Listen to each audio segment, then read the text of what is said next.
Cointelpro stands for Counterintelligence Program, primarily run by the FBI as a covert action program against domestic dissidents.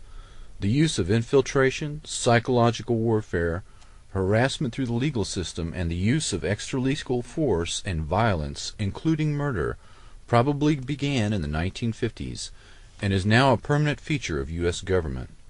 Targets included the civil rights movement, the women's rights movement, the anti-war movement, the environmental movement, opposition political parties, and basically any progressive group in American society.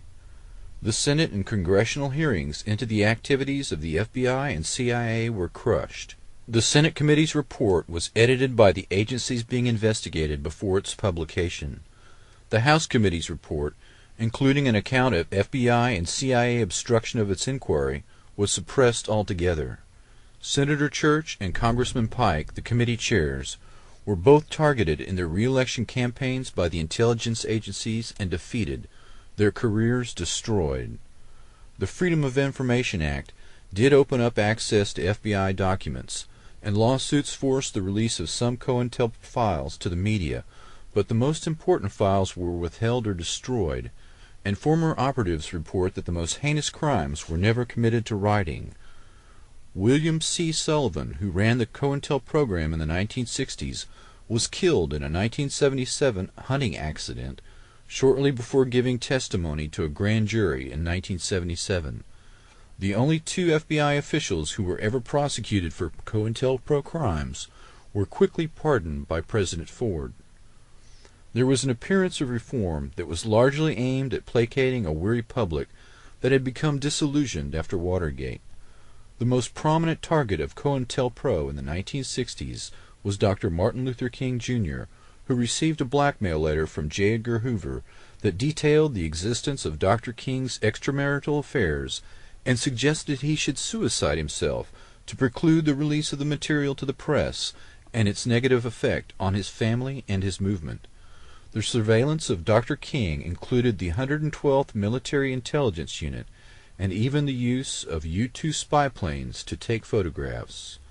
Dr. King was marked, barely a month before his murder, for elimination as a potential messiah who could unify and electrify the black movement. The FBI planned to replace him, quote, in his role of the leadership of the Negro people, with conservative black lawyer Samuel Pierce, who was later named to Ronald Reagan's cabinet.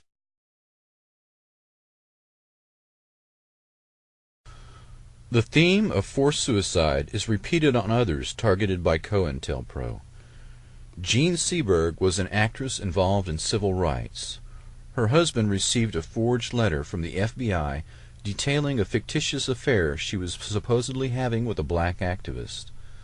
The actress was pregnant at the time and attempted suicide, had a miscarriage, and eventually did commit suicide.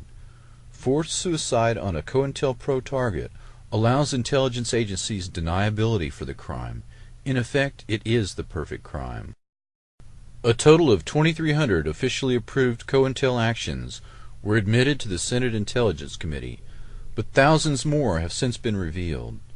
Ultimately, FBI documents disclose 6 major programs.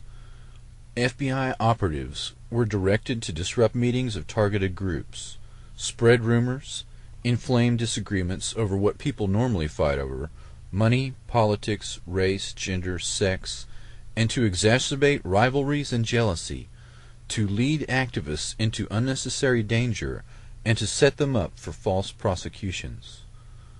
False news stories, forged documents, and anonymous letters and phone calls, as well as pressure on landlords and their employers, make up just some of the strategies used against activists.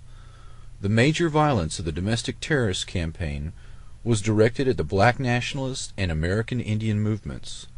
These individuals were readily imprisoned on false charges or assassinated. British Commander Frank Kitson first codified counterinsurgency operations theory in his book Low-Intensity Operations, Subversion, Insurgency, and Peacekeeping, and he insists that infiltration and psychological operations be mounted against dissident groups in normal times before any mass movement can develop. These tactics were adopted into Cointelpro against American citizens in peacetime, with considerable energy spent ensuring that the different progressive groups did not link up and cooperate, specifically the anti-war movement, composed of suburban white youth, and the black nationalist movement. There was also a major effort to preclude African American leaders from linking up with leaders in Africa.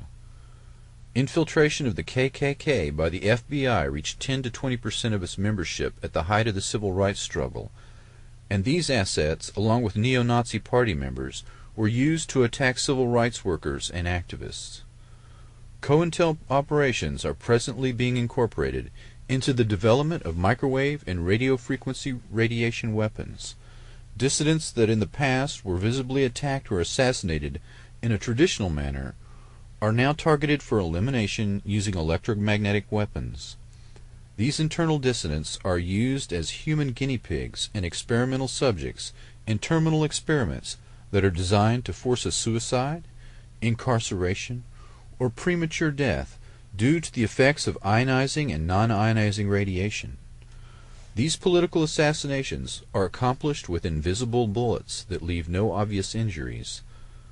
The driving of a target to suicide using microwave hearing as well as other techniques is perfectly deniable because these individuals are tormented invisibly, unable to seek help from the psychiatric community due to the symptoms of the attacks mimicking symptoms of schizophrenia that naturally affect several million Americans. Thus, the intelligence agencies have achieved perfect deniability for their crimes.